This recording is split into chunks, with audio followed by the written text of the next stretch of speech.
Rain, tires, a farmhouse door kicks in. A terrified mother shields her crying baby until a silent convoy cuts through the storm and a cold, rich stranger steps between them and the gang.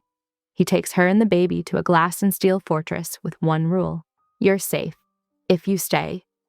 But safety comes with locked doors, cameras, and questions. Why did her late husband die over a missing ledger? Who slipped the bikers a key to this building? And why does this ruthless billionaire hold a scar he won't talk about, yet feeds a bottle with hands that don't shake? When fake texts frame the widow as a traitor, trust snaps. A cloned phone, a snake in a suit, a trap at a midnight shipyard where one wrong move means the baby is gone forever. Will the widow choose the cage or the man? Will the billionaire burn his spotless life to save them, or learn he was the target all along? Thunder cracked overhead as Greta clutched Jonah closer, her wet clothes leaving dark patches on the elevator's pristine carpet. The gentle hum of their ascent felt surreal after the violence they'd just escaped. Her arms ached where rough hands had grabbed her, and her throat still burned from screaming. Thorne stood perfectly still beside her, his presence both reassuring and unnerving. Water trickled from his expensive suit, but he seemed unbothered. His men had moved with practiced efficiency, appearing like shadows in the storm. They'd scattered the bikers without firing a single shot. The threat in their coordinated movement had been enough. "What did Matt owe?" Greta repeated, her voice stronger now despite her trembling hands. She focused on Jonah's warm weight against her chest, his baby-sweet scent mixing with rain and leather. The elevator continued its smooth climb. Thorne's reflection in the mirrored walls showed no emotion, but his eyes never left her face. "Your husband was carrying sensitive information. The debt wasn't about money." Greta's stomach lurched. Matt was an accountant. He worked with spreadsheets and tax returns, not whatever this is. He stumbled onto something while auditing one of my subsidiary companies. Thorne's voice remained steady, but his jaw tightened. Instead of coming to me, he copied the data. The Iron Serpents learned he had it, and they've been hunting for it since his accident. Accident? The word tasted bitter. The police said the brakes failed. The police say what they're told to say. Thorne shifted slightly closer as the elevator passed the 30th floor. Matt's death wasn't random, Mrs. Hale. The Serpents wanted that data, and they still do. They believe you have it. Jonah stirred, making soft, fussy sounds. Greta automatically swayed, the familiar motion calming him even as her mind raced. "I don't have anything. I've been barely keeping our heads above water since Matt died. There's nothing valuable in that house except memories." The Serpents disagree. Thorne's cologne, subtle and expensive, mingled with the metallic scent of rain. "They've been watching you for weeks, waiting for you to lead them to it. Tonight was just their first move." The elevator dinged softly. Greta jumped, then forced herself to breathe. I don't understand any of this. Matt never said..." Her voice cracked. "He never told me anything was wrong. He was trying to protect you." Something softened in Thorne's expression as he looked at Jonah. "But his silence has put you both in danger. The Serpents aren't known for their patience or mercy." The elevator doors opened onto a private foyer with marble floors and indirect lighting that made everything glow warmly. 2 security guards stood at attention, their weapons visible under tailored jackets. "One night," Greta said firmly, even as exhaustion dragged at her bones. "Just until the storm passes and I can figure out what to do." Thorne's hand settled briefly on her lower back, steering her toward massive double doors. The touch was light but sure, like everything about him. "You'll stay until I'm certain you're both safe. My penthouse has the best security in the city." "I don't need a savior, Mr. Blackwell." Greta tried to inject steel into her voice, but it was hard with her clothes dripping and her nerves frayed. "Thorne," he corrected quietly, "and this isn't about saving you. It's about keeping you alive long enough to solve a puzzle that's already cost one life. The Serpents will be back, in greater numbers, and next time they won't start with threats." The doors opened to reveal a stunning apartment. Floor-to-ceiling windows showcased the storm-dark city below, lightning occasionally illuminating the clouds. The space was obviously expensive, but surprisingly warm, with comfortable furniture and soft textures everywhere. A woman in crisp business attire appeared silently, carrying towels and what looked like fresh clothes. Thorne nodded to her. "Mrs. Chen will show you to your room. There's a crib already set up for Jonah." "You were pretty certain I'd come with you," Greta observed, unable to keep the edge from her voice. "I was certain you'd do whatever it took to protect your son." Thorne's eyes met hers, and for the first time, she saw something like admiration there. The rest was just logistics. Greta wanted to argue, to demand real answers about Matt and the mysterious data that had apparently gotten him killed. But Jonah was getting heavy in her arms, and her wet clothes were making her shiver. "One night," she repeated, though they both knew it was probably a lie. "Then we talk about everything. No more cryptic warnings or half answers." "Tomorrow," Thorne agreed, "after you've both rested." He reached out slowly, telegraphing the movement, and brushed a wet curl from her cheek. The gesture was surprisingly gentle for hands she'd seen efficiently disarm a man twice his size. "You're safe here, Greta. Whatever Matt found, whatever he was trying to do, we'll figure it out together." Greta followed Mrs. Chen down a hallway, feeling Thorne's gaze on her back. Her mind spun with questions about Matt's secrets, about the data that had made him a target, about the man who'd swept in to protect them with such calculated precision. But for now, Jonah needed warmth and sleep. She needed to process the way her life had shattered, again, in the space of an evening. Tomorrow would bring answers, or at least more questions. Tonight, she would try to rest in this strange place, under the protection of a dangerous man who handled both violence and babies with equal expertise. The penthouse suite wrapped Greta in unsettling luxury. Silk wallpaper caught the light like mother of pearl, while her mud-splattered boots left traces on the marble floor. A pediatric nurse, introduced simply as Sarah, checked Jonah's vitals with practiced efficiency, her scrubs a jarring spot of practicality amid the opulence. "He's perfectly fine," Sarah assured her, just a bit overstimulated from all the excitement. A security tech named Martinez crouched beside Greta's chair, photographing the purple finger marks on her forearm. The camera's clinical clicks made her skin crawl. "Evidence," Thorne explained, catching her discomfort. He stood by the window, silhouetted against city lights and sheeting rain. "We'll need documentation for what happened tonight." Greta pulled her sleeve down once Martinez finished. "What I need are answers, starting with why I can't go home." "Because home isn't safe." Thorne turned, his expression grave. "For now, you'll stay on the secured floors, 40 through 42. 2 guards will be assigned to you at all times. No unauthorized calls or visitors." "I'm not a prisoner," Greta snapped, even as Jonah stirred at her tone. She gentled her voice, bouncing him slightly. "No, you're a target." Thorne moved closer, his steps measured. "The Iron Serpents aren't just some local gang. They're foot soldiers for the Castellano Syndicate. What your husband took—" "Matt didn't take anything!" The words burst out before she could stop them. "He did." Thorne's voice remained steady. "A digital ledger containing 5 years of the Syndicate's operations. Money laundering, trafficking routes, blackmail material. He discovered it while doing IT work for one of their shell companies." Greta's head spun. Matt had been a programmer, but he'd worked mainly on inventory systems for small businesses. "That doesn't make sense. His workshop was failing. We were barely making rent." "The workshop stayed open because I bought a controlling interest 6 months ago." Thorne met her shocked stare evenly. "The Serpents were circling Matt, offering to help with his debts. I made sure they couldn't get their hooks in." "You... what?" The room felt suddenly airless. "Why didn't Matt tell me? He was protecting you, just like he protected that data with his life." Sarah finished packing her medical bag, tactfully withdrawing. Martinez had already vanished. Greta felt stripped bare under Thorne's steady gaze. "I'll have some food sent up," he said, softer now. "You need to eat."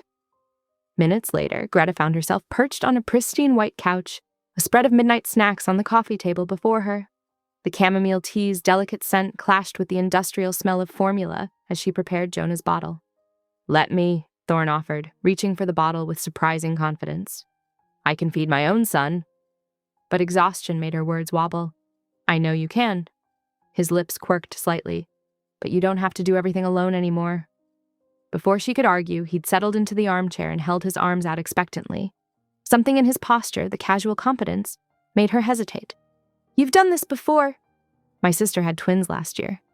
He adjusted Jonah with practiced ease once she reluctantly handed him over. "I helped during their first months." The image of this dangerous man handling newborns struck her as absurd. Yet watching him now, the gentle tilt of the bottle, the way he checked the temperature, she couldn't deny his skill. "Why are you really helping us?" She wrapped her hands around the teacup, seeking warmth. "Because I failed to protect Matt." Thorne's focus remained on Jonah's peaceful face. I knew the risks when I bought into his company. I should have moved faster, brought him in-house where we could shield him properly. You're not responsible for his choices.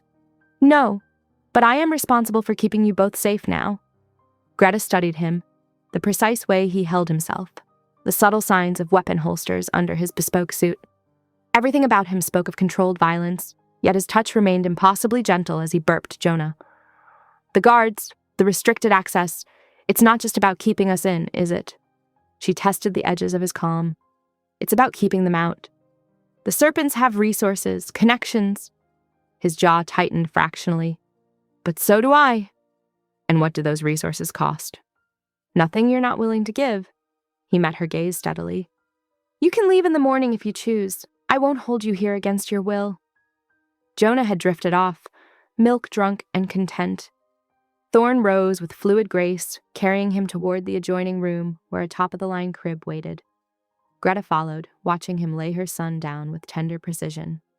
He'll sleep through now, Thorne murmured, adjusting the blanket. The nurse will monitor him remotely. A sharp knock interrupted whatever Greta might have said. The door opened to reveal a tall man with military bearing, Cade Mercer, Thorne's head of security. Sir! Cade's expression was grim. We've got a situation. Someone left a package in the private garage level. What kind of package? Thorne's voice had gone cold. A burned motorcycle helmet, Iron Serpent's colors. Cade's eyes flicked to Greta. They've already breached our perimeter. The wall screen flickered to life, casting an eerie blue glow across Thorne's office. 3 figures in leather cuts moved like shadows through the garage level, their movements deliberate and practiced. Greta's breath caught as she watched one of them mouth her name silently to the others. They're mapping entry points, Thorne said, his voice tight with controlled anger. He pressed a button on his desk. Cade, full sweep of all floors. Lock down the elevator banks except for security override. I want teams of 3 on every entrance. Already deploying, sir. Thorne turned to Greta, who stood frozen before the footage. We're moving you and Jonah to my private floor. It's more secure than the guest suite. I thought this whole place was secure, she said, unable to tear her eyes from the screen. It is, but my floor has additional measures.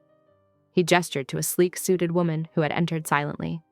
This is Harper Lane, my attorney. Given the situation, we need to discuss temporary provisions for Jonah's safety. Harper's heels clicked against the hardwood as she approached with a leather portfolio. Mrs. Hale, I've drafted emergency guardianship papers. In the event you're incapacitated. No. Greta's voice was firm despite her trembling hands. Mrs. Hale, please understand. I understand perfectly. Greta met Harper's cool gaze. But I won't sign anything that gives blanket authority over my son. Any document needs to explicitly state Jonah stays with me unless I consent otherwise, or a doctor certifies it's a medical emergency.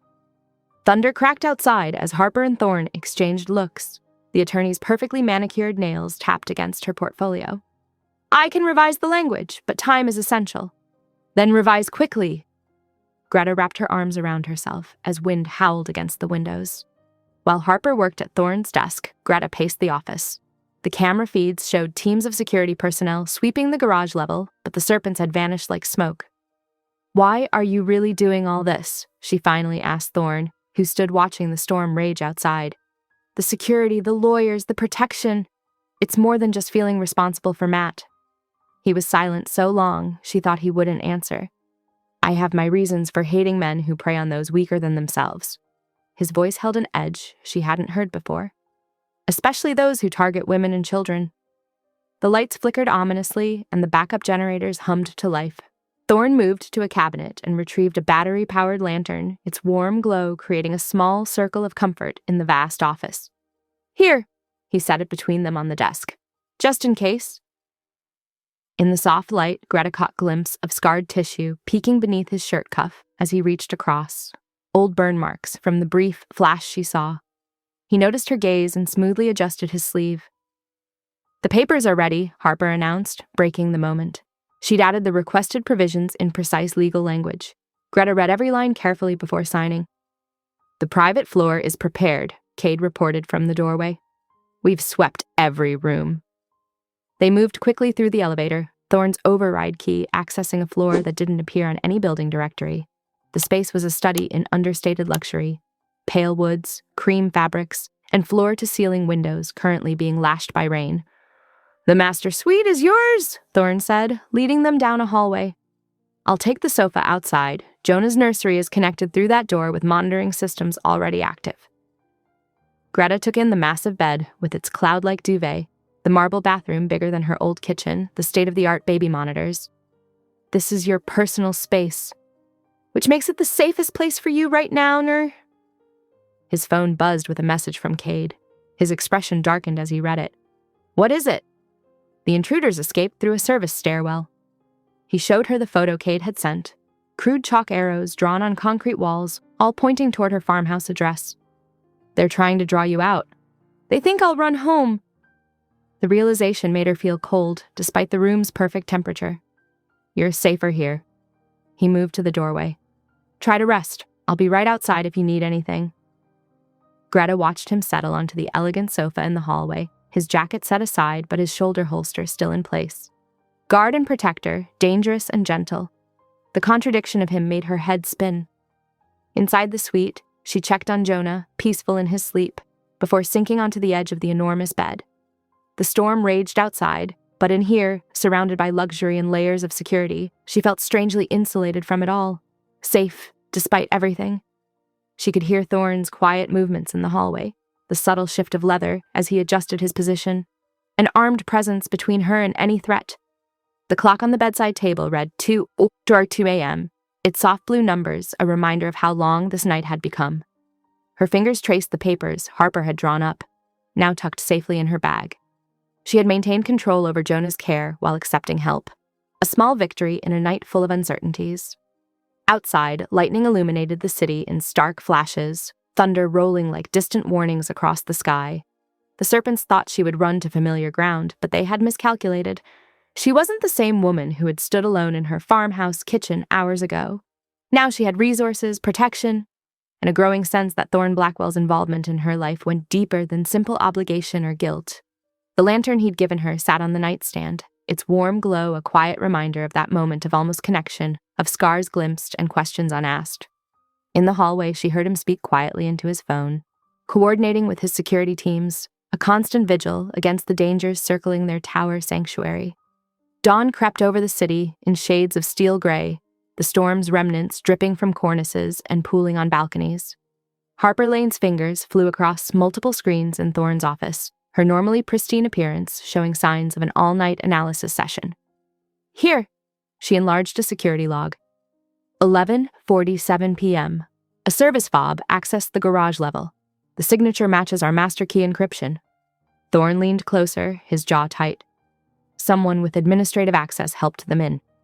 A clone, not the original. Harper pulled up the frequency patterns. Sophisticated work. This wasn't some street-level hack. In the adjoining room, Greta sat cross-legged on a leather sofa, Jonah contentedly nursing a bottle in her arms. The morning light caught the dark circles under her eyes, evidence of fitful sleep. Thorne approached her, his movements deliberately measured. "We need to discuss your options. All of them have consequences. Tell me." Her voice was steady, though her hands tightened slightly around Jonah. "If you leave, they'll grab him within an hour. They have people watching every exit route from the city." He sat across from her, maintaining eye contact. "If you stay, we can implement a plan to cut off the serpents permanently. Not just contain them, eliminate the threat." Greta studied him, noting the careful precision of his words. "You mean kill them?" "I mean ensure they can never harm you or Jonah again." His tone left no doubt about methods. She was quiet for a long moment, watching Jonah's peaceful face. "I'll stay," she finally said, "but on my terms." "Name them." "I want to approve any medical or legal decisions regarding Jonah. I need to meet your core team, everyone involved in our protection. And I want regular briefings, no filtering information because you think it might upset me." Thorne nodded, something like approval flickering in his eyes. "Done. We'll set up a proper nursery on this level today." "Your private floor." She gave him a pointed look. "That's both protective and possessive, you know." "Yes." He didn't deny it. "Does that bother you?" "It should." She adjusted Jonah's bottle. "But right now, I'm more concerned with keeping him safe than analyzing your motivations." Within hours, a team transformed one of the spare rooms into a nursery. The efficiency was almost unsettling. Premium crib, changing station, rocking chair, all in soft grays and blues. Greta watched them work while Harper outlined a daily schedule. Pediatric nurse, checks at 9 a.m. and 3 p.m. Tactical briefings at noon. Security rotations every 8 hours. Harper tapped her tablet. We've designated 7 p.m. as quiet hour for Jonah. Greta absorbed the structured routine that would now define their days. The reality settled heavy in her chest. There would be no quick return to normal life. No running home for familiar comforts or treasured mementos. The war with the serpents would have to end before she could even think about stepping outside this gilded cage. The nursery's ready, Thorne announced from the doorway. Come see. The room was perfect, peaceful yet secure. Bulletproof glass in the windows, reinforced doors, state-of-the-art monitors, a fortress disguised as a sanctuary. The cameras feed directly to security, he explained, showing her the tablet interface. Temperature, humidity, air quality, everything's monitored. It's beautiful, she admitted, and intense, like everything else about this situation. He met her gaze steadily. The day settled into its new rhythm. The pediatric nurse, Dr. Chen, performed a thorough checkup, praising Jonah's weight gain despite the stress. The tactical briefing revealed increased serpent activity around the city's edges, but no direct approaches to the tower. Evening found Greta in the kitchen, watching Thorne wash Jonah's bottles with meticulous care. His sleeves were rolled up, exposing those hint of burn scars again. The domestic scene felt surreal, a dangerous man performing such a gentle task. Her phone buzzed with messages from Cade. Photos showed leather-clad figures lounging near her farmhouse, bikes parked in clear view, a trap waiting to be sprung on anyone desperate enough to try retrieving possessions from her old life. They're patient, Thorne commented, glancing at the images. They'll wait as long as it takes. They think I'll crack. Send someone for clothes, photos, something sentimental. She set the phone down. They don't understand that everything that matters is already here. The last of the rain dripped outside as night approached. Greta settled Jonah into his new crib, the mobile casting soft shadows on the walls. The room still smelled of fresh paint and new furniture, another reminder of how completely her world had shifted in less than 24 hours. Thorne stood in the doorway, his presence both reassuring and complicated. Security's doubled for the night shift. Try to rest. She nodded, watching Jonah's peaceful breathing. When did you install the nursery cameras? Months ago, after I started funding Matt's workshop. You planned for this possibility. I planned for everything. He paused. But I hoped it wouldn't be necessary. Through the windows, the city lights blurred in the lingering moisture, creating halos in the gathering dark. Somewhere out there, the serpents waited, watching her empty house, while she stood in a fortress nursery with a man who had anticipated this crisis before it began. The emergency drill sirens pierced the night at exactly 9:30 p.m., their wail echoing through the high-rise's steel bones. Jonah's startled cry followed instantly, breaking the practiced calm of their new routine. Greta reached the nursery in 3 steps, lifting him before his distress could peak. Shh, baby, it's okay. She swayed, humming the first notes of the lullaby her mother had sung to her, her voice steady despite the chaos of flashing lights and alarms. Somewhere over the rainbow, way up high. The familiar melody seemed to float above the drill's artificial panic. Jonah's cries softened to whimpers as she paced, her bare feet silent on the plush carpet. Thorne appeared in the doorway like a shadow made solid. His dress shirt sleeves were rolled to his elbows, and in the warm lamplight, she could see the rippled edge of that burn scar clearly now, old damage that disappeared beneath expensive fabric. His presence filled the space without taking it over, a careful balance of power held in check. The alarms cut off abruptly, leaving only Greta's gentle singing and Jonah's quieting breaths. 7 minutes, 14 seconds for full evacuation simulation, Thorne said softly, checking his phone. Areas of concern in the west stairwell and loading dock. You planned this drill? It wasn't a question. Yes, we needed to test response times and identify weak points. His eyes tracked her movement as she settled Jonah back in his crib. I apologize for the disruption.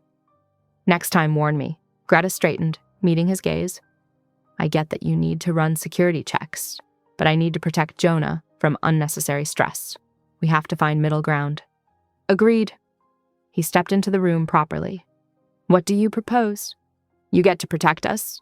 I accept that's non-negotiable now, but I get to decide what that protection looks like when it affects Jonah directly. No more surprises. Before Thorne could respond, the lights flickered and died. Emergency panels cast a blue glow as locks clicked throughout the floor. Standard procedure during power disruptions, Thorne explained, moving closer to the crib. Main power should restore in 20 minutes. Until then, we stay in secure rooms. He gestured to the nursery. This is the safest space on this level. The implications hung in the air between them. 1 room, 3 people, 20 minutes of enforced proximity. Greta felt the weight of his presence more acutely in the dim light, the carefully maintained distance between them charged with unspoken awareness. Thorne settled into the rocking chair, his large frame somehow making the gesture look natural rather than incongruous. "I won't touch you," he said quietly, reading her tension. "Not unless you ask." The simple statement somehow made the air thicker. Greta busied herself checking Jonah's blanket, hyper-aware of every movement, every breath in the shared space. "There's a book collection by your elbow," Thorne said after a moment. "Children's classics, primarily. I find reading aloud helps pass time during security lockdowns." Curious despite herself, Greta examined the small bookshelf built into the wall. Leather-bound editions of Goodnight Moon, The Velveteen Rabbit, Where the Wild Things Are, a carefully curated library for moments exactly like this. "These are beautiful copies," she said, running a finger along the spines. "Why do you have them?" "I believe in being prepared." He accepted the copy of Goodnight Moon when she handed it to him, opening to the first page with careful fingers. "Would you like me to read?" Greta nodded, settling on the window seat as his low voice filled the room. In the great green room there was a telephone and a red balloon. The familiar words took on new depth in his measured tones, somehow both gentle and intense. Jonah stirred briefly, settling again at the steady rhythm of Thorne's voice. Greta found herself watching his hands as he turned pages, hands she'd seen command armies of security personnel, now cradling a children's book with surprising tenderness. The story ended just as the main power hummed back to life, locks disengaged with soft clicks, restoring their illusion of freedom within the fortress. "I should get some sleep," Greta said, standing. She hesitated, then added, "I'll keep the nursery door open to my room." It was a small concession to their strange new dynamic, an acknowledgement of changed boundaries. Thorne nodded once, replacing the book with careful precision. "I'll be in the living room," he said, moving to the doorway. "Close enough if needed, far enough for comfort." Greta watched him resume his self-appointed guard post on the sofa, his profile visible through the open doors. The distance between them felt different now, no longer a wall, but a space filled with possibility and complication. She changed for bed in the adjoining room, the soft whisper of silk pajamas loud in the quiet night. Through the open door, she could hear Jonah's peaceful breathing from the crib, the occasional rustle as Thorne shifted on his vigil, the faint hum of the city below. Their worlds had contracted to this handful of rooms, this delicate balance of protection and independence, danger and safety. Less than 24 hours ago, she'd been in her farmhouse kitchen. Now she was here, navigating an entirely new orbit around this complicated man who read bedtime stories and ordered tactical strikes with equal conviction. The night settled around them like a blanket, Jonah dreaming in his fortress nursery, Thorne alert on his watch, Greta in the space between, all of them bound together by circumstances none of them had chosen, but all of them now had to navigate. She lay in bed, watching shadows play across the ceiling, acutely aware of every sound, every shift in the air. The distance between her room and Thorne's post seemed both vast and paper-thin, a boundary that felt more permeable with each passing hour. The pre-dawn silence shattered at 5:40 a.m. A delivery van's engine roared, then metal screamed against metal. The impact trembled through the building's bones. Greta jolted awake to flashing amber lights and muted alarms. Through the nursery's reinforced windows, she saw dark figures swarming the loading dock below. Jonah stirred but didn't wake, his tiny fists curled in sleep. Heavy boots thundered in the marble corridor. Cade's voice crackled over comms. "Contact in the service bay, multiple hostiles." Greta crept to the doorway, drawn by the chaos despite her fear. The elegant hallway had transformed into a war zone. Cade's security team moved with military precision, intercepting black-clad figures wearing serpent patches. Then she saw Thorne. He fought with terrifying grace, each movement exact, purposeful, lethal. A serpent swung. Thorne caught the man's wrist and twisted. The crack echoed off marble walls. The attacker dropped, screaming. Blood sprayed across imported stone. The metallic scent hit her nose. Greta's hands trembled against the doorframe. Thorne spotted her and moved instantly, placing his body between her and the violence. "Back inside," he ordered softly, guiding her with a firm hand on her lower back. "You don't need to see this." In the sweet safety, he immediately went to the sink, methodically washing dark stains from his platinum cufflinks. The contrast struck her. Those same hands that had just broken bones now carefully checking Jonah's breathing, touching the baby's chest with impossible gentleness. "Is he okay?" Greta whispered. "Perfect," Thorne murmured, brushing a finger over Jonah's cheek. "He slept through everything." The door opened, admitting Harper Lane in a crisp suit despite the early hour. She carried a tablet and a grim expression. "We recovered some interesting intel during questioning," Harper said, pulling up files. "The ledger your husband died protecting. It's actually a data chip containing routes, schedules, and most importantly, names of officials on the Serpent's payroll." Greta sank into a chair. "That's why they're so desperate to find it." "Exactly." Harper's fingers flew over the screen. "This chip could dismantle their entire operation, but we still don't know where it is." "The workshop," Greta said suddenly. "Matt spent hours there that last week saying he was catching up on orders. But he was distracted, nervous." "We've swept the building," Cade reported from the doorway, his tactical gear showing signs of the fight. 5 hostiles in custody, 2 escaped. Loading dock is secure." Thorne nodded, his attention split between the tactical update and Jonah's peaceful face. "Double the perimeter patrol. They'll try again." Morning light began seeping through the windows, painting golden stripes across the marble floor where violence had raged minutes before. Greta watched Thorne move through the space, issuing orders while keeping himself between her and any potential threat.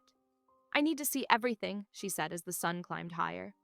"All the files about Matt's last week, the workshop security footage, his phone records, everything." Thorne studied her face. "It won't be easy reading." "I know, but I need to understand." He nodded slowly. "Harper, pull everything we have." The attorney returned with a laptop containing organized files. Thorne settled beside Greta on the sofa, close enough to offer support but giving her space to process. Together they watched Matt's final days unfold through cold data. Workshop cameras showing him working late, phone logs revealing blocked numbers, bank records tracking suspicious deposits. The afternoon sun warmed the room as they pieced together the puzzle that had cost her husband's life. Greta's hands shook less with each file, her shock from the morning's violence transforming into determined focus.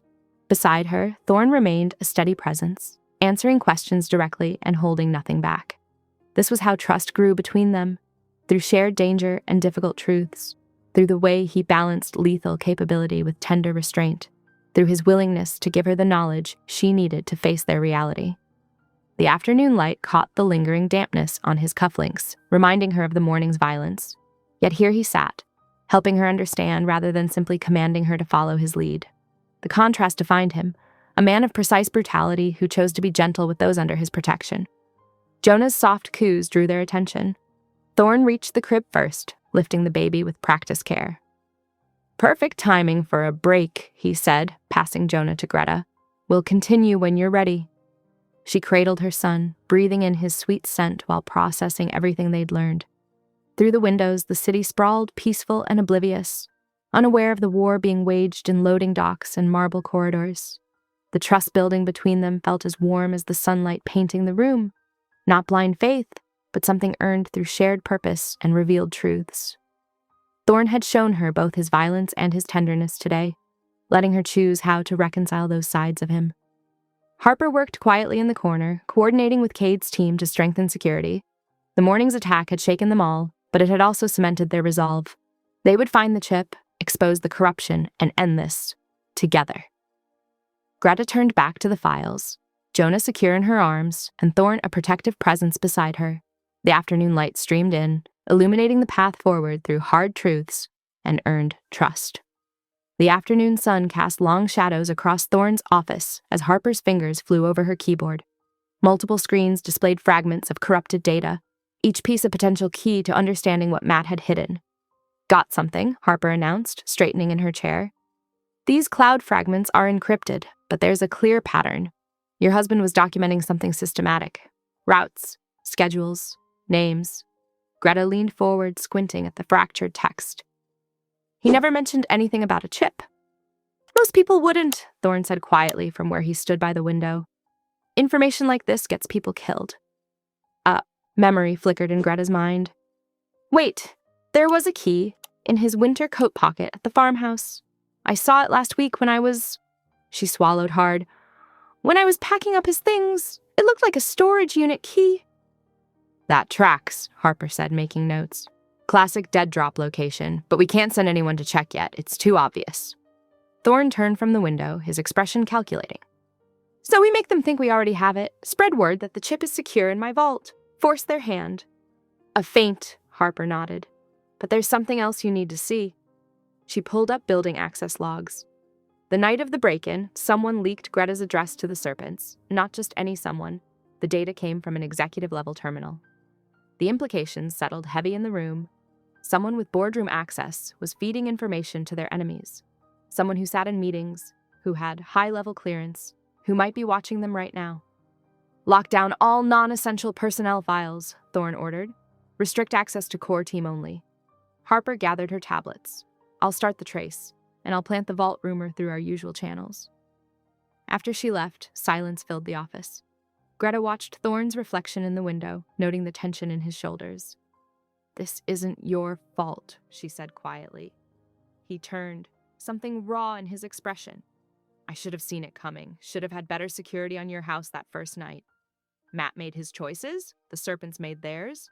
Greta stood, moving closer. You can't control everything. I can try. His voice was low, almost bitter. When I was younger, I learned what happens when you can't protect the people who matter. In the fading light, she caught another glimpse of that pale scar trailing up his forearm. His sleeve had risen slightly as he crossed his arms. Before he could pull away, she reached out, her fingers barely brushing the marked skin. Thorne went still, like a predator caught in an unexpected moment of vulnerability. Old story, he said, tugging his sleeve down. But she'd seen enough. The scar pattern suggested burns, long healed but never forgotten. Sometimes the stories we don't tell shape us more than the ones we do, Greta said softly. Something flickered in his eyes.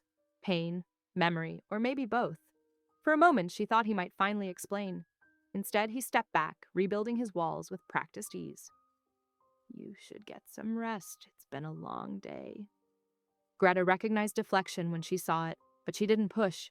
They all had their ghosts, their unspoken wounds. She'd seen enough today to understand that Thorne's protective instincts came from a deep, scarred place. The evening settled around them as they moved through their now familiar routine. Jonah's bedtime, security checks, quiet conversation over tea. Almost domestic if you ignored the armed guards and the war being waged around. Them. By 10 o'clock, the city sparkled below like scattered diamonds. Thorne stood at the penthouse window, his reflection overlaid against the glittering backdrop. The day's revelations had shifted something between them, trust growing in the spaces between words, in the things they chose to show and the things they kept hidden. Greta's phone buzzed. Unknown number. The message made her blood run cold. Give us the chip and you keep the kid. Her sharp intake of breath had Thorne turning instantly. She held out the phone, watching his expression harden as he read the threat. The city lights continued their careless dance beyond the glass, oblivious to the darkness threading through their lives. In the nursery, Jonah slept peacefully, unaware that he'd become a bargaining chip in a game of power and betrayal. The message glowed accusingly on the screen between them, its implications clear. The enemy was closing in, the traitor was watching, and time was running out. Thorne's jaw tightened as he studied the message. The careful distance he maintained all day vanished as he moved closer, his presence solid and reassuring beside her. For all his walls and deflections, in this moment his priority was crystal clear, keeping her and Jonah safe, whatever the cost. The night pressed against the windows, full of threats and shadows. But here in this moment, with Thorne's quiet strength beside her and her son sleeping safely nearby, Greta found herself facing the darkness with steady resolve rather than fear. The phone screen dimmed, but the message's impact lingered in the air between them. Someone thought they could use her child as leverage. Someone was about to learn exactly how wrong they were. Cade's fingers flew over the tablet, tracing the message's origin. Got it. There's a cloned SIM in your phone's tray. They could send texts that look like they're from your number. Can you trace it back? Greta asked, watching him work. Not directly, but it tells us something. Whoever planted it needed physical access to your phone. Cade's expression darkened. Inside job, like we suspected. Greta squared her shoulders. I won't be the weak link they think I am. Train me. Excuse me? Thorne looked up sharply from his own screen. You heard me. I need to know how to protect Jonah if things go wrong. Extraction routes, panic buttons, everything. Her voice was steady, determined.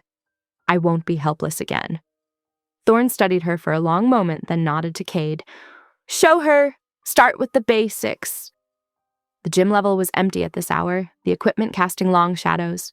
While Jonah napped upstairs with the nurse, Cade walked Greta through fundamental techniques. How to cradle Jonah while running, where to position a panic beacon, quick-release straps for the baby carrier. Again, Cade instructed, as Greta practiced disengaging the carrier's buckles. Muscle memory could save precious seconds. Sweat dampened her shirt as she repeated the movements. Click, release, secure, over and over until her hands moved without thought. Thorne watched from the doorway, his presence both distracting and reassuring. When Cade called a break, Greta grabbed her water bottle and approached him. You're hovering, she said, taking a long drink. Force of habit. His eyes tracked her movements, assessing her form. You're learning fast. Had good motivation. She gestured to his arm where she'd seen the scar earlier. Like you did, I imagine. Thorne went still. For a moment, she thought he'd deflect again, but something in her direct gaze seemed to reach him. I was 15, he said quietly. My father owned several legitimate businesses, but he'd refused to launder money for a local crew. They decided to send a message. Greta's breath caught as he continued. It was a charity event at one of our clubs. My mother was hosting. They chained the fire exits and set the place up. His voice turned clinical, distant. The sprinklers had been sabotaged by the time I got my mother to a window. He touched his sleeve where the burn scar lay hidden. You couldn't save her, Greta said softly. No. The word held decades of pain. That's why I built all this, to ensure no one else faces that kind of helplessness. Greta stepped closer, understanding blooming. His obsession with security, his tenderness with Jonah, his rage at those who threatened the vulnerable, it all stemmed from that teenage boy who couldn't protect his mother.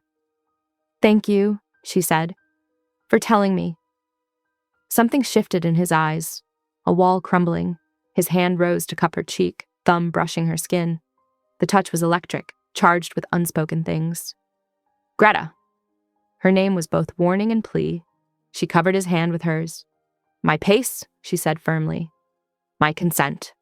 My words. Always. The promise was fierce. Then take me upstairs. The elevator ride was silent, thick with anticipation. In his rooms, they checked on Jonah, sleeping peacefully under the nurse's watch, before retreating to the master suite. Thorne's kisses were careful, controlled, letting her set the rhythm. Greta appreciated his restraint but wanted more. She pulled him closer, showing him she wasn't fragile. Their clothes fell away slowly, each new patch of skin explored with reverent attention. When Greta traced the burn scar with gentle fingers, Thorne shuddered. You're beautiful, she whispered against his skin. He answered with actions rather than words, worshipping her curves with touches that made her gasp. There was no rush, no desperate claiming, just the gradual building of pleasure, each moment savored. When they finally joined, it was with slow intensity that left them both trembling. Thorne watched her face, adjusting his movements to her reactions, ensuring her pleasure matched his own. Afterward, they lay tangled in silk sheets, Jonah's monitor on the nightstand between their pillows. The soft sound of his breathing created a peaceful counterpoint to their slowing heartbeats. Stay, Thorne murmured against her hair. Greta snuggled closer, feeling safe despite everything. I'm right here. They drifted off together, the monitor's gentle static a reminder of what they protected, what they were building in these stolen moments of peace. Outside, the city hummed with nighttime energy. Inside, in this space they'd carved out together, there was only warmth, trust, and the promise of morning. Golden sunrise spilled through the penthouse windows, painting warm stripes across rumpled sheets. Greta watched Thorne prepare Jonah's morning bottle with practiced ease, his shirt still unbuttoned from sleep.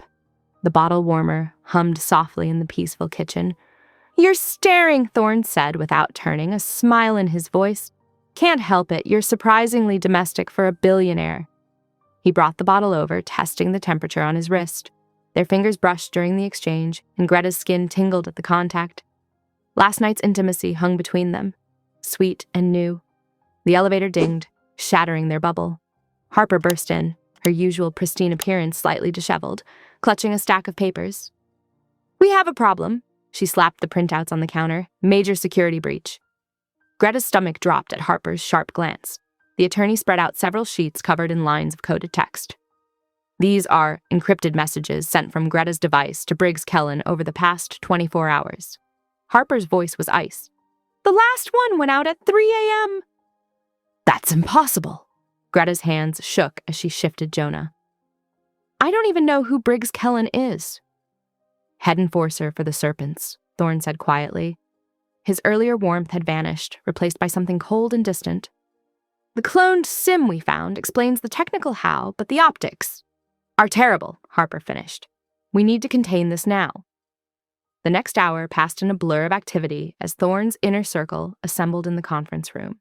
Cade arrived with his security team, faces grim. Tech analysts huddled over laptops, tracing digital breadcrumbs. Through it all, Thorne remained eerily still, watching the proceedings with hooded eyes. When he finally spoke, his voice was winter stark. "Until we verify or disprove this apparent betrayal, Ms. Hale will be confined to the suite. Full lockdown protocols." "Thorne, please." Greta stepped toward him, but his raised hand stopped her cold. "2 guards will be posted. No unauthorized communications or movements." He wouldn't meet her eyes. "Jonah will be relocated to the secure nursery 2 doors down." "No!" The word tore from her throat. "You can't separate us. He needs me." "The nurse will handle his care schedule." Thorne's tone allowed no argument. 20 steps away, Ms. Hale. You'll be informed of any changes or needs." Those 20 steps might as well have been miles. Greta clutched Jonah tighter, breathing in, his sweet baby scent as security waited to take him. Her heart splintered when they finally lifted him from her arms. "I would never betray you," she whispered as Thorne turned to leave. "You know me." He paused at the door, shoulders rigid. "I thought I did." The suite felt cavernous once they'd all gone. Greta paced, checking her phone though she knew it had been deactivated. Hours crawled by like years. The sun arced across the sky, shadows lengthening as afternoon faded to evening. She could hear Jonah crying through the walls sometimes. Each wail was a knife to her heart, knowing she couldn't go to him. The nurse's gentle murmurs eventually soothed him, but Greta's arms ached with emptiness. Standing at the window, she pressed her forehead to the cool glass. City lights began twinkling on, blurring through her tears. Yesterday she'd had everything, safety, trust, the beginning of something precious with Thorne. Now the walls closed in like a cage. In his office down the hall, Thorne stared at the authorization form for an internal purge investigation. His pen hovered over the signature line as Cade's latest report sat heavy on his desk. More encrypted messages, all appearing to come from Greta's compromised device. The evidence mounted, yet his chest felt hollow. He remembered how she'd touched his scars with such gentleness, how she'd trusted him with her vulnerability and her heart. The thought that it might all have been a calculated deception made him sick. The pen scratched across paper, authorizing the investigation. Protocol demanded it, even as something deep inside him screamed in protest. He'd let her in, allowed himself to hope for something real, only to face betrayal again. In their separate spaces, both Greta and Thorne faced the weight of loss. She touched the window, where city lights smeared into starry trails through her tears. He sat in his darkened office, the signed order like lead in his stomach. Neither knew the truth yet, but both felt the precious thing between them crumbling. The night was still young, barely past dinner hour, but it stretched ahead like an eternity. 20 steps had never felt so far. Trust, once shattered, left wounds deeper than any physical pain. As security cameras blinked their red eyes and guards maintained their posts, 2 hearts ached with the same thought. How could something so beautiful turn to ashes so fast? Greta curled into the window seat, watching headlights crawl through streets far below. Somewhere out there, someone was playing puppet master with their lives, using her identity to destroy everything she'd built here. The worst part wasn't the confinement or even the suspicion. It was knowing Thorne now looked at her and saw a stranger. In the nursery, Jonah's evening bottle warming cycle hummed through the wall. Such a small domestic sound, now turned bittersweet. Just this morning, she and Thorne had shared that task, with soft smiles and tender touches. Now there were only guards and closed doors and 20 steps of silence between them all. Cade's fingers flew across the keyboard, surveillance feeds painting his face in blue light. At 11:15 p.m., he froze, zooming in on footage from the first night. There, in the chaos of the initial rescue, Harper Lane bent over Jonah's diaper bag with peculiar focus. "Boss," Cade called, voice tight. "Found something." Thorne appeared at his shoulder, jaw clenched. They watched as Cade extracted the bag from storage, his careful hands locating a micro camera sewn into the lining. Tiny, expensive, and transmitting directly to an encrypted server. Harper entered the room 10 minutes later, her usual crisp confidence cracking when she saw the device on the table. Her shoulders slumped, professional mask slipping. "I placed it," she admitted, each word dragged out like broken glass. "That first night, when everything was chaos, I thought—" She swallowed hard. "I feared she might be bait, planted by the serpents. I needed to be sure." Without authorization, Thorne's voice could have frozen flame. "Yes." Harper's hands trembled slightly. "I was wrong, so wrong. But by the time I knew Greta was genuine, something else was happening with the feeds." Cade was already diving deeper, tracking data paths through servers, his screen filled with transfer logs, payment records, board meeting minutes. A pattern emerged, centered on one name, Isidore Kane. "Here," Cade said, pointing to timestamps. "Kane's been selling our convoy routes to the Serpents for months. Small leaks, nothing obvious. But when Harper's unauthorized surveillance created an opening, he used it to frame Greta." Thorne's knuckles whitened on the desk edge, making it look like she was sending intel through that cloned SIM. Harper's face had gone chalk white. "I gave him the weapon, without realizing it. My fear of a trap created the perfect setup for one." Thorne was already moving, long strides eating the distance to Greta's suite. The guard stepped aside at his nod. Inside, Greta stood at the window, arms wrapped around herself, city lights reflecting in tear tracks on her cheeks. "Greta." His voice was rough with regret. She turned, wariness warring with hope in her eyes. "Is Jonah safe, and you're cleared?" He crossed to her, showing her the tablet with Cade's findings. "I was wrong to confine you without hearing your full defense. The surveillance, the messages. It was Kane, using Harper's misplaced caution to build a frame." Greta absorbed the evidence, anger and relief washing across her face. "I want to help end this. No more hiding while others plot around me." "Agreed." Thorne's hand found hers, squeezing gently. "We have a plan forming. Briggs is Kane's muscle. We lure him to the abandoned shipyard tomorrow night with a fake chip, while you and I retrieve the real one from your storage unit during daylight." They moved to the tactical room where Cade and Harper waited. Maps spread across screens showed the shipyard's layout and the storage facility's security grid. Harper, still pale with shame, outlined the legal groundwork she'd laid to protect their moves. "Multiple decoy teams," Cade explained, highlighting routes. "We feed Briggs just enough real intel to make the shipyard bait convincing. Meanwhile, you two will be under layers of coverage retrieving the actual chip. Different vehicles, rotating guards, countermeasures against tracking." Greta studied the plans, asking sharp questions about timing and backup protocols. Her earlier tears had dried, replaced by focused determination. This was her fight too now, her chance to protect her son by helping dismantle the threat. Thorne watched her with quiet pride, seeing the steel in her spine that had first drawn him. "The nurse will keep Jonah secure here while we move. Double guards, complete lockdown." "Kane won't expect us to split up," Harper added. "He'll assume you'll keep Greta close, protected. Using that assumption against him gives us an edge." They refined details until the plan crystallized. Briggs would find an empty shipyard at midnight tomorrow, while the real chip would already be secure. Kane's own arrogance would be his undoing, thinking he could manipulate them all like pieces on a board. By 1 a.m., everything was set. Tomorrow would end this one way or another. Greta felt the weight of it settle on her shoulders as she checked on a sleeping Jonah, his tiny chest rising and falling peacefully. 2 hours, Thorne said softly behind her. "Try to rest. Separate rooms. We both need clear heads tomorrow." They parted in the hallway, boots placed ready by their doors, alarms set for the brief window of sleep before dawn would bring the next phase of their fight. Despite everything, hope flickered between them again, fragile but growing stronger with each truth revealed, each trust restored. In her room, Greta touched the window one last time, seeing not imprisonment now but possibility. Across the hall, Thorne removed his jacket, the weight of his earlier mistake still heavy but lessened by the path to making it right. They had a plan, they had the truth, and tomorrow they would have justice. The night settled around the penthouse, guards alert at their posts, Cade's systems humming, Harper buried in final legal preparations, and Jonah sleeping peacefully under vigilant protection. For 2 hours they would rest, gathering strength for the day ahead.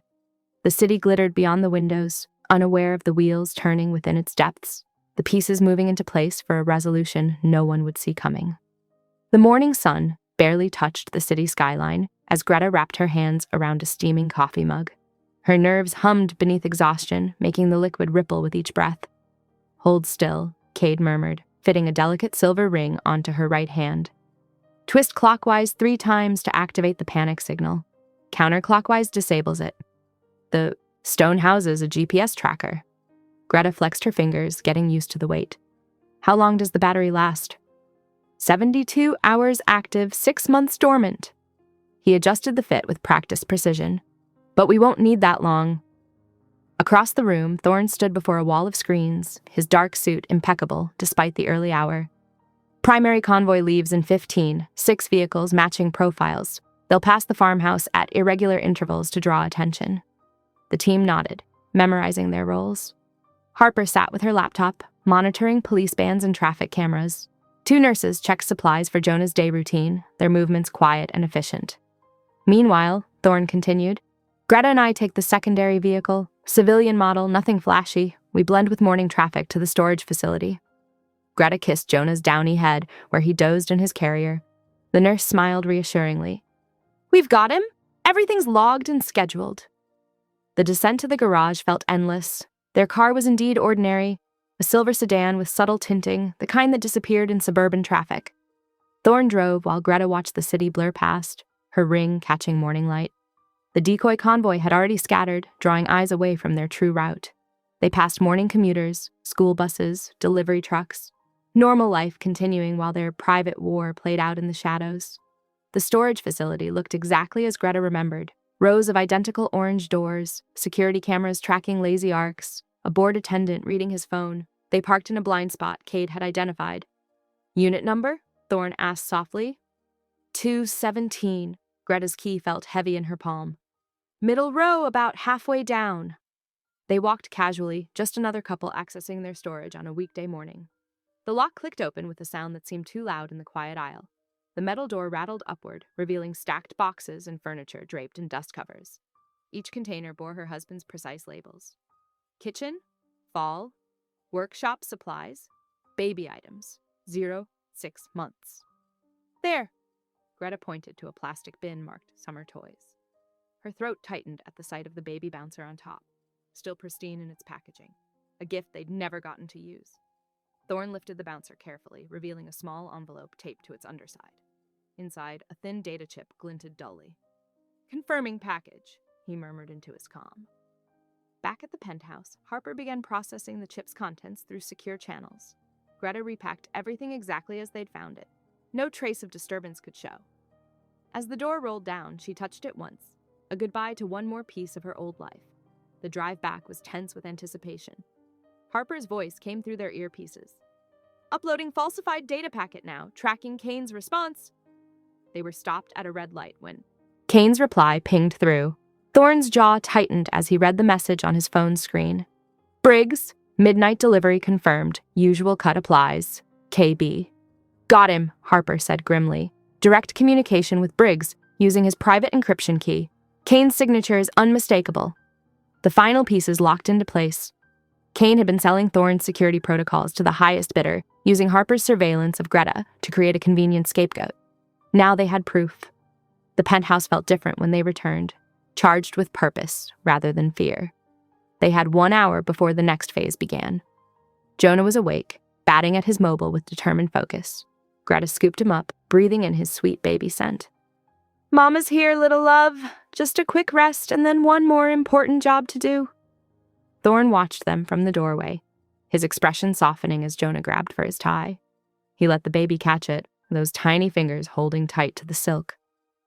"He's gotten stronger," Thorne observed, genuine pride in his voice. "He has." Greta kissed Jonah's forehead, memorizing the feel of him in her arms. "We'll be back before your next bottle, sweet boy, that's a promise." The nurses began Jonah's afternoon routine as Greta and Thorne withdrew to prepare. Outside, the sun was already sliding toward the horizon, painting the city in shades of amber and rose. In a few hours, darkness would fall, and with it would come their endgame.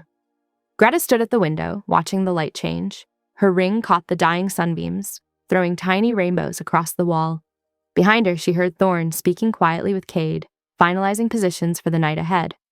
The hour passed too quickly. As twilight gathered, Greta returned to the nursery one last time. Jonah was drowsy, milk-drunk, and content. She touched his cheek, his perfect tiny nose, his curling fingers. "Sweet dreams, my brave boy," she whispered. "Mama loves you so much." The nurses had everything they needed: emergency contacts, backup supplies, detailed instructions. The penthouse locks were engaged, security doubled, everything was ready. Greta stepped back into the hall where Thorne waited, his presence steady and reassuring. Together they watched the last rays of sun fade from the sky, marking the transition from preparation to action. Night was falling over the city, bringing with it the promise of resolution, one way or another. Fog rolled off the harbor in thick waves, turning the shipyard's floodlights into ghostly halos.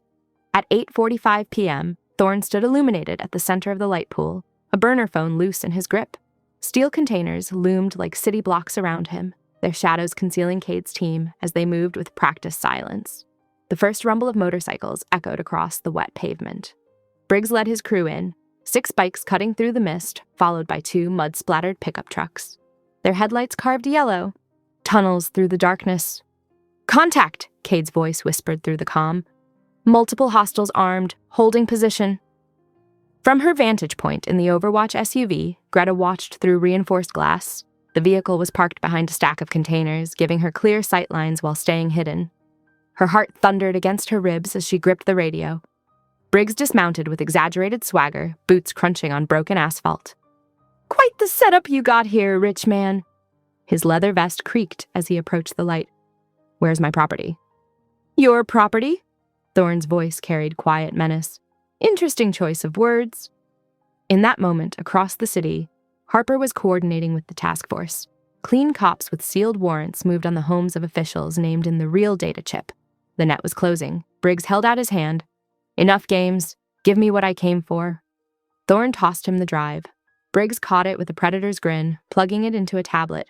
His expression shifted from greed to rage as the screen remained blank. "You think this is funny?" He drew a knife, the blade catching the floodlights. "About as funny as targeting an infant," Thorne replied coldly.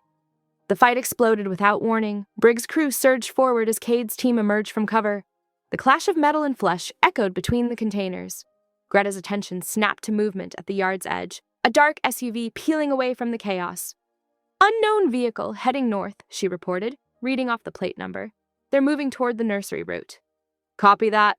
Cade's voice was tight with exertion. "Team 2, intercept that vehicle." She watched the tactical dots on her tablet converge. The would-be kidnappers found their escape route blocked by heavily armed professionals. No one would reach Jonah tonight. But Briggs had noticed the radio chatter. His head whipped toward Greta's position, eyes narrowing with cruel recognition. He broke into a run, not toward Thorne, but toward the vehicle holding the woman who'd defied him. Greta made a split-second decision. If Briggs was focused on her, he couldn't coordinate with the SUV targeting her son. She stepped out of the vehicle, drawing his attention completely. "Remember me?" she called, her voice steady despite her racing pulse. Briggs changed direction, knife glinting. "Should have stayed quiet, little mama." The attack came fast, faster than Greta expected. But Thorne was faster still, inserting himself between them as the blade slashed down. Blood darkened his sleeve, but his counterstrike was lethal precision. Briggs went down hard and final. Sirens began to wail across the city as the task force moved. Harper's voice crackled through their comms. "Officials in custody! Kane's accounts are frozen! The network is burning!" The fight in the shipyard was ending. Cade's team had the remaining serpents subdued, zip-tied on the wet ground. Red and blue lights strobed through the fog as police secured the scene. "Medical teams standing by in the tower," Harper reported. "Clear to extract." Thorne's wound wasn't critical, but it needed attention. The drive back was tense until they reached the private clinic suite built into the tower's secure floor. As a doctor stitched Thorne's arm, Greta retrieved Jonah from the nursery. The baby was peaceful, unaware of the night's violence. She balanced him on her hip, watching as Thorne endured the needle without flinching. "You didn't have to take that blade," she said softly. "Yes, I did." His eyes met hers with unwavering certainty. We're not running anymore, Greta promised, moving closer. No more hiding. Jonah reached for Thorn with tiny grabbing fingers.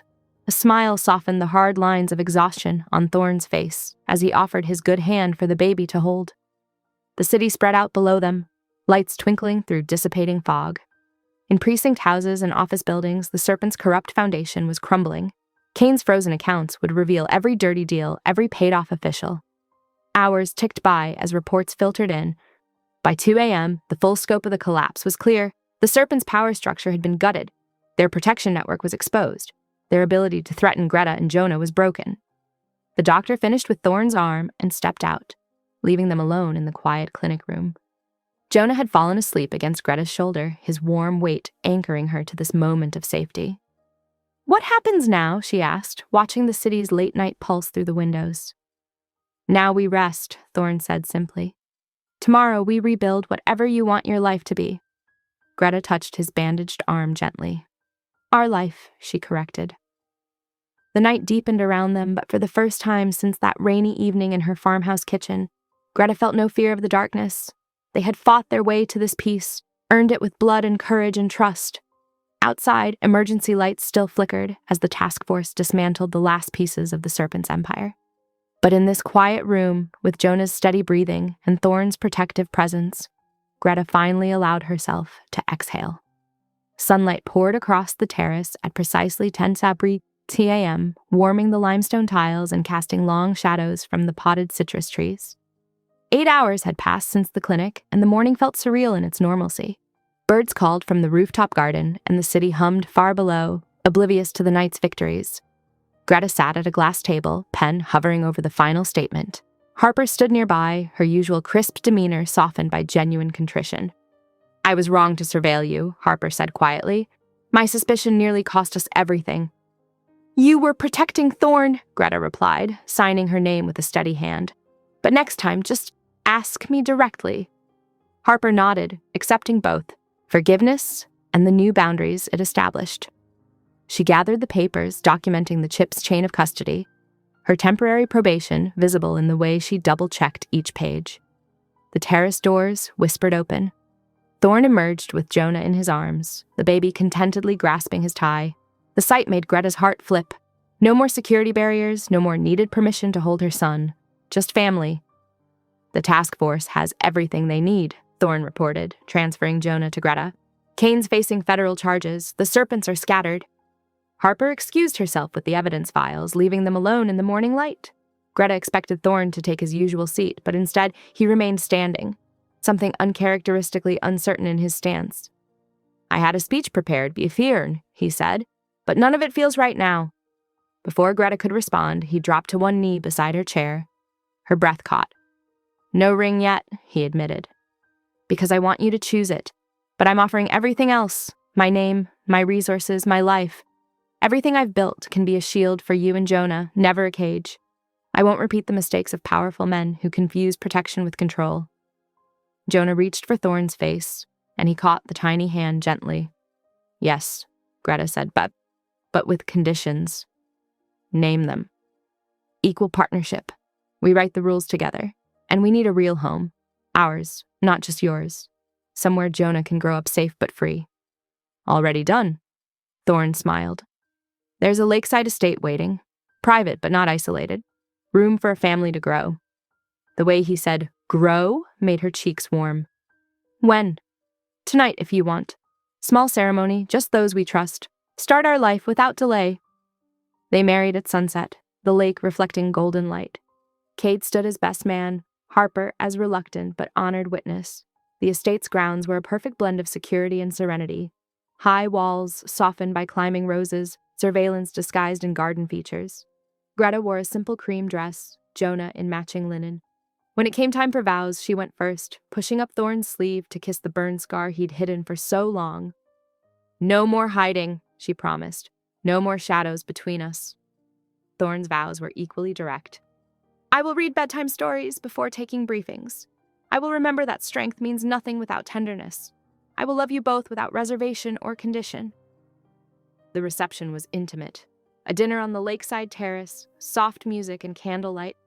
Jonah fell asleep in a portable crib, monitored by both security tech and parental instinct. As Blue Hour settled over the water, Thorn led Greta down to the shoreline. He selected a smooth stone, showing her how to hold it. "Angle low," he instructed, guiding her wrist. "Let it dance across the surface." Her first attempt sank immediately. The second skipped twice before disappearing. "Not bad," he said.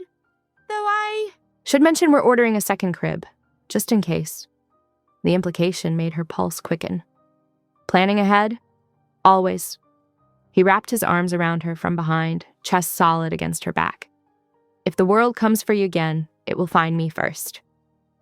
The statement wasn't a threat, but a promise. Protection offered through partnership, not possession. Greta leaned into his embrace, watching the lake turn silver in the fading light. They had fought their way here, earned this peace. The danger wasn't gone. It never would be, in their world. But it was contained. They'd face whatever came next together, eyes open and hearts aligned. The Blue Hour deepened around them. Inside, Jonah slept peacefully in his crib. Tomorrow would bring new challenges, but tonight was for this. Standing by the water, skipping stones, building the foundation of their shared future, one quiet moment at a time. "Try again," Thorn murmured, pressing another smooth stone into her palm. Greta adjusted her grip, found the right angle. This time the stone danced 5 times across the surface before sinking beneath the gentle waves. "Perfect," he said, and she knew he meant more than just the throw. They stayed by the water until the first stars appeared, their footprints mingling in the sand. The estate lights glowed warmly behind them, promising comfort and security in equal measure. This was their beginning, not a fairy tale ending, but a real future built on trust, strength, and love that had been tested in fire. No more running, no more hiding. Just this, a family forged in danger, choosing to face life together. The world could try to shake them, but it would find them standing firm, hands clasped, ready for whatever came next.